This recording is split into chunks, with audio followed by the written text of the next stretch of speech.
Bonjour à tous, je vais vous partager dans cette vidéo deux des recettes que j'ai réalisées la semaine dernière. Je vais commencer par le velouté de petits pois et menthe.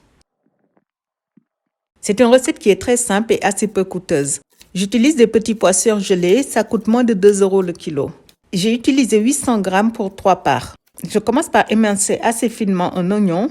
Je cisèle ensuite une demi-botte de menthe. Les 3/4 peuvent être coupés assez grossièrement car je vais les mixer par la suite. Et l'autre quart sera coupé très finement, ça sera pour une décoration finale. Je réserve le tout. Il faudra également 30 g de beurre pour y faire revenir l'oignon émincé à feu moyen. Il est important que le feu ne soit pas trop fort, sinon le beurre risque de brûler. Lorsque l'oignon est translucide, je rajoute les petits pois surgelés ainsi qu'un bouillon de légumes. Le mien est fait maison et j'en ai mis une cuillère à soupe.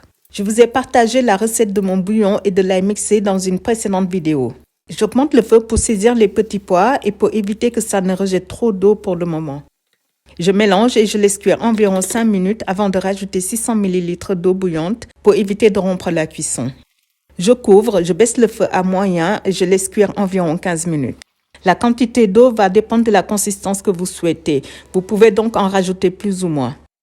Après le temps de cuisson, je mixe et je rajoute pour ma part un peu d'eau. Je rajoute ensuite la menthe, je sale et je mixe jusqu'à obtenir un velouté bien lisse. Je baisse le feu à doux et je rajoute 2 cuillères à soupe de crème fraîche. Je mélange bien et je retire du feu. J'ai accompagné mon velouté d'œufs brouillés à la ciboulette. J'ai utilisé 6 œufs pour nous 3. Je vais également faire du pain à l'ail. J'avais acheté du pain complet que j'ai coupé en assez grosses tranches. J'ai chauffé 2 cuillères à soupe d'huile, j'ai rajouté 2 gousses d'ail à feu doux et j'ai déposé les tranches de pain. Le feu doit rester assez doux pour éviter que l'ail ne brûle. J'ai toujours de l'ail mixé dans mon frigo, c'est assez pratique au quotidien. Je retourne mon pain au bout de 5 minutes. Lorsque les œufs sont cuits, je sers et je décore mon velouté avec un peu de crème et de la menthe ciselée très finement.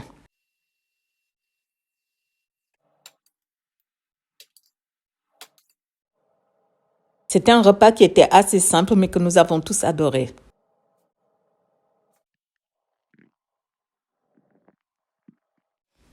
Les lentilles de carottes et saucisses.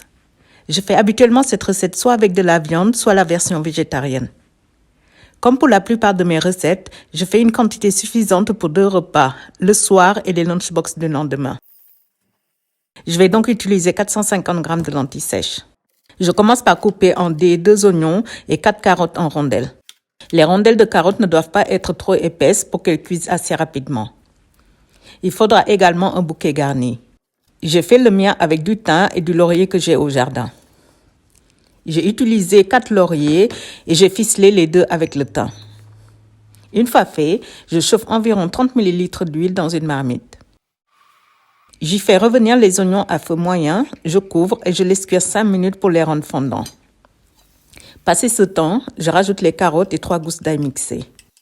Je laisse à nouveau cuire 5 minutes, je rajoute les lentilles rincées et égouttées, le thym, les lauriers et un bouillon de légumes. Je mélange bien le tout et je rajoute suffisamment d'eau pour couvrir les lentilles. Je rajoute toujours de l'eau bouillante lorsque je cuisine pour éviter de rompre la cuisson. Je baisse légèrement le feu, je couvre et je laisse cuire jusqu'à la cuisson totale des lentilles et des carottes. Il est conseillé de saler les lentilles le plus tard possible pour éviter qu'elles ne soient trop dures. Je sale donc lorsqu'elles sont suffisamment tendres et je mets du poivre. N'hésitez pas non plus à rajouter un peu d'eau si besoin. 10 minutes avant de retirer du feu, je rajoute les saucisses et je maintiens le feu à doux. C'est une recette que je réalise lorsque je ne suis pas pressée car j'opte toujours pour une cuisson lente.